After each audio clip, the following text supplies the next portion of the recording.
Hendra ini pensiun untuk membela timnas. Habib Bahar mengetes ilmu agama Kiai Faisal, lalu menyebut bodoh dan omong kosong.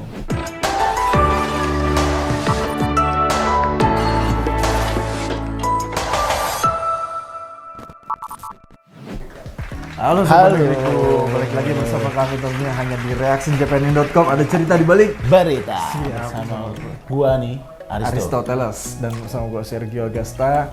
Semoga kalian pada sehat semua. Amin ya Allah. Lepas dari pandemi Covid, nggak ada semuanya. Udah bisa lepas masker ya di ruang Jadi publik yang ya. mukanya masker jenik baik.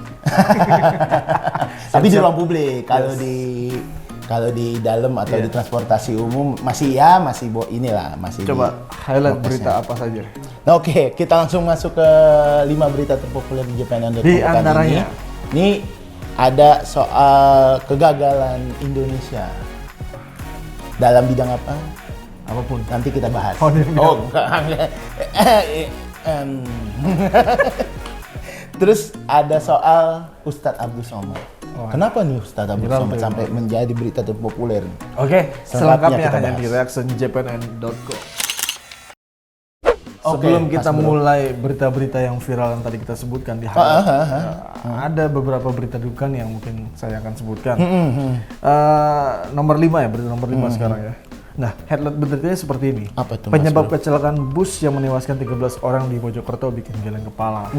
Jadi background ceritanya tuh ada kejadian kecelakaan bis nabrak view message signs atau VMS ya.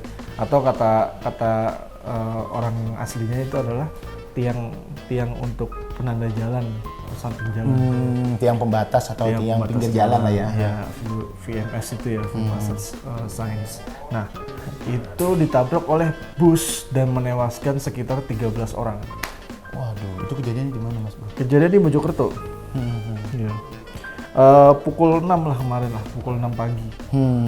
Itu kenapa jadinya? Apa supirnya dalam keadaan mengantuk? Karena kan biasanya kan kalau bus itu kan perjalanan panjang. Atau... Anda tepat sekali, Anda peramal ya. Iya, supirnya mengantuk katanya.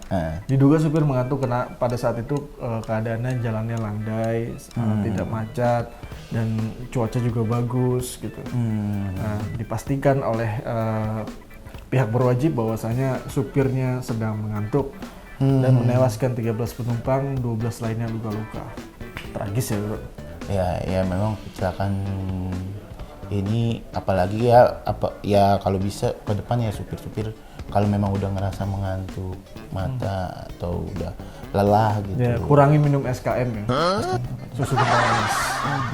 Ya, itu bikin mengantuk, Bro. Karena kan biasa susu kental manis dicampur minuman energy drink tuh. Wah, seger tuh matanya. Padahal itu bikin ngantuk, Bro. Emang iya? Iya, men. Cobain deh. Gue habis makan nasi nggak? Soda gembira namanya. Gue habis makan nasi nggak? Iya, begitulah pokoknya. Ada komentar apa, Bro? Oh iya, komentar di berita terpopuler di nomor 5 nih dari Second Cornelis. Nih ada akun pertamanya barangkali udah terlalu penuh. Mungkin anak kedua juga namanya. Oh iya, bisa jadi juga. Turut berduka cita untuk para korban yang wafat. Iya, kami juga. Yang luka-luka segera sehat kembali dan berkumpul bersama. Ya, kami juga mengucapkan duka kepada keluarga yang ditinggalkan ya. Ya, terutama untuk Pak Supir juga ya. Belasungkawi atas kejadian yang disebabkan oleh dirinya. Oke, Kesko. Oke Mas Bro, setelah tadi kabar duka, kita masuk ke kabar Duka juga. Tapi dalam jalur prestasi. ya ini soal kegagalan lah. Gagal. Karena menurut saya gagal karena memang standar bulu tangkis ya di Indonesia memang harusnya juara. Harus. Itu Udah paten bukan lah. tim mediocre kan Indonesia kalau di tingkat internasional. Ini beritanya soal Indonesia gagal juara Thomas Cup 2002. Hendra Setiawan beri kabar mengejutkan. Oke, apa tuh, Bro? Jadi Hendra Setiawan memberikan kabar mengejutkan setelah Indonesia gagal menjuarai Thomas Cup 2022. Di Thomas Cup 2022 Indonesia ini cuma jadi runner up karena dikalahkan oleh India yang sebenarnya ini baru pertama kali mereka juara untuk Thomas Cup. Iya. Nah, jadi Indonesia sendiri waktu itu kan kalah ya. Yang tunggal pertamanya kalah, ganda yang utamanya juga kalah, dan tunggal kedua juga langsung kalah sampai Indonesia hanya jadi runner up setelah kalah 3-0, 0-3 lah kalau dibilangnya. Nah, Hendra Setiawan selaku kapten tim Thomas Indonesia tidak bisa menutupi rasa sedihnya karena Indonesia gagal juara. Namun yang lebih menyedihkan, pemain 37 tahun itu mengatakan bahwa ini adalah Piala Thomas terakhirnya dia. My last Thomas Cup. Ya, pronounce bener nggak tuh? Benar. Terima kasih teman-teman untuk perjuangan yang luar biasa, tetap semangat dan semoga kembali juara pada 2024 dan pasangan dari Ahsan, The Daddies ya kalau dibilangnya. Juga mengucapkan terima kasih kepada masyarakat Indonesia atas doa dan dukungan selama pagelaran. Dari kami hormat sebesar-besarnya untuk Hendra Kurniawan sudah memegahkan Indonesia.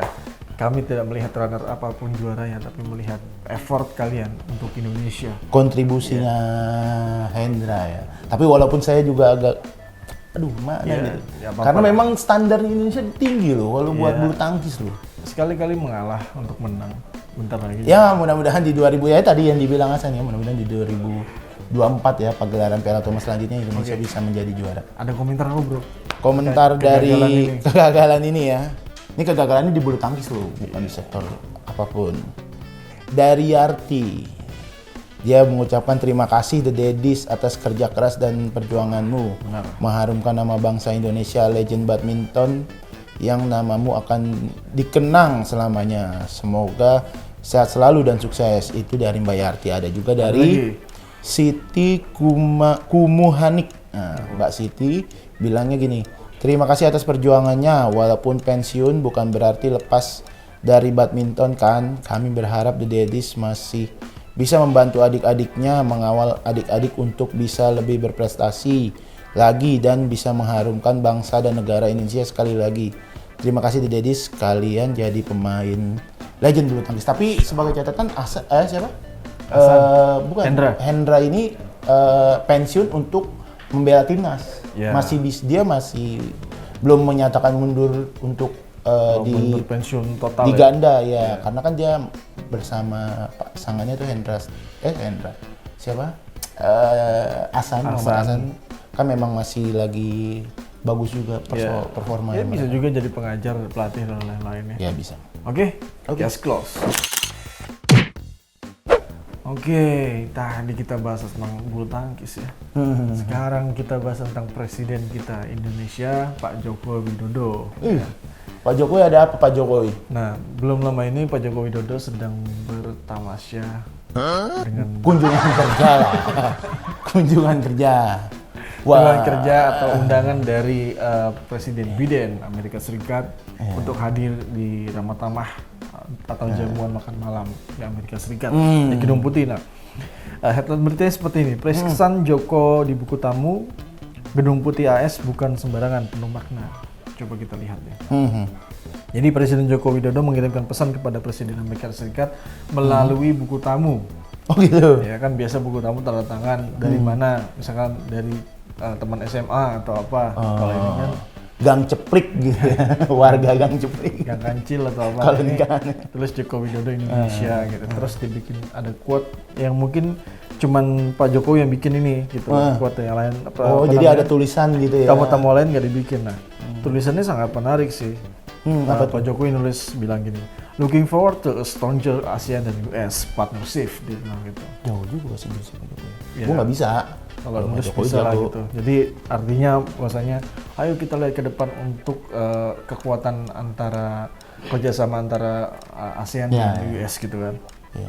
Karena memang di US Pak Jokowi sendiri bertemu sama Biden untuk agenda KTT ASEAN dan US. Jadi pimpinan negara ASEAN bertemu dengan Joe Biden. Dan quote tambahan lagi di Pak Jokowi di kakinya itu, see you in Bali. Oh, buat G20 undang ya. Iya, keren ya. Ya mudah-mudahan sih Joe Biden hadir, walaupun sebenarnya Barat lagi ini sih. Lagi apa? Lagi nimang-nimang kehadiran, karena kan Indonesia kan undang Rusia juga. Ya, terus kenapa? Ya kan lagi abang-abangannya di atas sana lagi isu aja. persoalan itu. Isu aja. Apa gitu ya? Konspirasi. ada komentar nggak ada ya? Nggak ada komentar. Oke. Yes, close. Oke Mas Bro. Ini berita nomor kedua. Oh, kedua. Populer kedua. Ini kita berbicara soal Ustadz Abdul Somad. Kenapa? Mas Abdul Bro Somad yang sempat viral juga tuh sebelumnya tuh. di mana-mana ya gitu. Gara-gara dia sempat ditahan katanya tanpa penjelasan waktu mau masuk ke Singapura. Katanya kan juga setelah ditahan langsung dideportasi. Ya sebenarnya sih walaupun pada akhirnya bukan jatuhnya nggak masuk di deportasi ya, dicekal sih. Alasannya nggak masuk. Jadi beritanya seperti ini dulu nih. UAS mengaku dideportasi, Mabes Polri merespon. Simak kalimat Kombes Gatot. Mabes Polri ternyata memantau langkah otoritas Singapura yang mencegah Ustadz Abdul Somad masuk ke negara Singa itu. Kepala Bagian Penerangan Umum Divisi Humas Mabes Polri, Gatot Repli Handoko, memastikan peristiwa yang dialami UAS itu tidak ada hubungannya dengan Korps Bayangkara. Kalau yang dideportasi itu kaitannya imigrasi, namun Gatot tak menampik bila pihaknya telah memonitor peristiwa tersebut. Pasti kami memonitor, tetapi itu domainnya bukan kami. Kalau deportasi ya imigrasi. Kenapa wartawan pun bertanya ya kalau dideportasi, sampai Pak Gatot bilang kalau yang deportasi itu kaitannya imigrasi. Ya benar. Ya karena ya isu dari UAS sehingga akhirnya Iya, kenapa itu isunya? Saya nggak tahu itu. Deportasi. Kalau sebenarnya bukan deportasi, dicekal ya, bukan biar nggak bisa masuk ya. Biar nggak bisa masuk ya. Jadi dibilang kalau Singapura beralasan karena Abdul Somad dibilangnya menyebarkan ajaran ekstremis yang tidak dapat diterima di masyarakat multiras dan multi agama Singapura. Terus pernyataan dari Singapura juga bilang begini, misalnya Somad telah mengkhotbahkan bahwa bom bunuh diri adalah sah dalam konteks konflik Israel-Palestina dan dianggap sebagai operasi syahid dibilang. Kalau pengakuan dari keterangan resmi dari pihak Singapura, untuk menangkal dari Ustadz Abdul Somad. Walaupun beberapa pihak di Indonesia juga udah ini sih memprotes. Misalnya pembuktiannya kayak gimana sampai mereka bisa menganggap dalam tanda kutip UAS sebagai penceramah yang ekstremis. Ya, seakan-akan.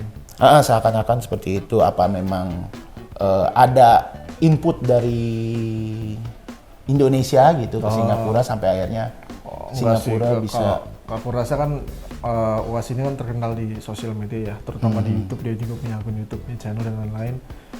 Masyarakat seluruh dunia bisa melihat itu. Mungkin masyarakat di Singapura yang bisa berbahasa Indonesia juga melihat itu ya, bisa menilai itu sendiri. Iya, akhirnya kenapa Polri menyatakan kalau ini memang kewenangannya bukan dari imigrasi mereka. Tetap ya. Ya, itu persoalannya soal imigrasi. Soal dari Singapuranya ya. Ya, jadi nggak bisa dikait-kaitin. Ya. Ada komentar apa nih, Bro? Oh ya, komentar dari berita terpopuler kedua ini ada dari Gede Rianto. Dia bilang seperti ini, kenapa bisa demikian? Harus mawas diri dan koreksi diri. Yang kita nggak tahu nih buat siapa nih, buat Singapura apa buat UAS. Jadi ada lagi dari Haryo ngantuk. Waduh, ngantuk. Tidur Mas. Ngantuk jangan nulis. Hehehe. Itu kan ada sebab dan akibat. Pikir aja sendiri. Nah, kata dari Haryo yang lagi ngantuk. Lagian ngapain juga sih dipublikasikan bahwasanya kita dilarang ke Singapura kan? Itu kan hak Singapura ya? Ya sebenarnya sih memang itu hak Singapura. Cuman memang UAS juga mempertanyakan kenapa nggak dari awal ketika dia mengajukan untuk pergi ke Singapura. Jadi ada apa ya, ICA-nya itu dia mengajukan proses, cuma kok masih diperbolehkan, cuma ketika udah mau masuk di Singapura malah ditahan. UAS juga mempertanyakan soal itu, kenapa nggak dari awal gitu, ketika dia mengajukan untuk pergi ke Singapura, ada blacklist, udah lu nggak bisa gitu. Sampai akhirnya dia ke Singapura malah kena tahan. Ya sebenarnya dari situ sih yang jadi polemik. Oke lah, ya, oke. Oke. Mas Mas Aristo. Iya Mas. Masih dalam seputar ulama. Oke, tadi UAS ya. UAS. Ini juga Sekarang ulama yang kena kasus juga, Heeh. pidana juga. Headline seperti ini. Habib Bahar mengetes ilmu agama Kiai Faisal, lalu menyebut bodoh dan omong kosong. Waduh, Kiai Faisal yang mana ini? Kiai Kurang kan tahu nih. tua nih biasanya ya. Iya. Dibilang bodoh. Ada apa nih? Nah, kejadiannya di Bandung. Pada saat itu kan Habib Bahar bin Smith ini kan sidang ya. Sidang karena kasus pencemaran nama baik dan apa namanya? Hoax ya, berita palsu. Nah, PN di sana, PN Bandung, mengundang satu saksi bernama Kiai Faisal. Faisal Sobari ya. Faisal Sobari di Garut ya, dari Garut. Maksudnya ternyata Kiai Faisal ini mempunyai pondok pesantren namanya pesantren Syafi'iyah. Darus Syifa itu di Garut ya. Nah ini menjadikan saksi. Nah terus ditanya sama Habib Bahar tes, saudara belajar apa selama sekolah gitu, ngapain aja, apa mata pelajaran yang dipelajari gitu, Habib Bahar gitu. Terus si Haji Faisal bilang katanya dia belajar Quran, sorof, nahu, balagoh dan lain-lain. Balagoh apa? Saya nggak tahu itu apa. Balagoh itu cara berbicara yang benar dan baik gitu. Istilahnya kalau di Toto promo lah ya. KBBI lah gitu. Oh KBBI. KBBI tapi dalam bahasa Arabnya. Nah, lalu Habib Bahar ini mencecar si Kiai Faisal ini dengan dalil-dalil Al-Quran katanya. Waduh. Bahwasanya kalau maulid ini juz'inya atau apa aturannya harus sama dengan kerumunan. Jadi maulid dan kerumunan ini tidak bisa dipisahkan. Pasti menurut Habib Bahar. Menurut Habib Bahar. Terus ditanya, bener nggak?